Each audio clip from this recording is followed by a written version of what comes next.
Əgər insan 90 yaşına qədər sağlam yaşamaq istəyirsə, bədəninə elə indi nə eləməlidir? Bədənlə bağlı xüsusi bir şey eləməyə ehtiyac yoxdur.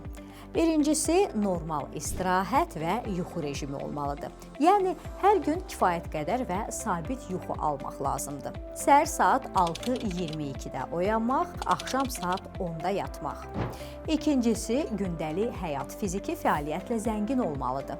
Gün yalnız intellektual fəaliyyətlərdən ibarət olmamalıdır. Məsələn, qısa gəzintilər eləmək, yüngül məşqlərlə məşğul olmaq və ya bağda, bostanda işləmək kimi fəaliyyətlərdə həyatın bir hissəsi olmalıdır. Amma məncə ən vacibi həyat sistemini qurmaqdır. Özünə sual vermək lazımdır. Mən kim olmaq istəyirəm?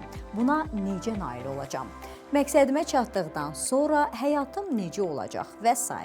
Unutmayın, sağlam və uzun ömrün əsas amilləri mürəkkəb yanaşmalarda deyil, davamlı şəkildə formalaşan sadə gündəlik vərdişlərdə cəmlənir.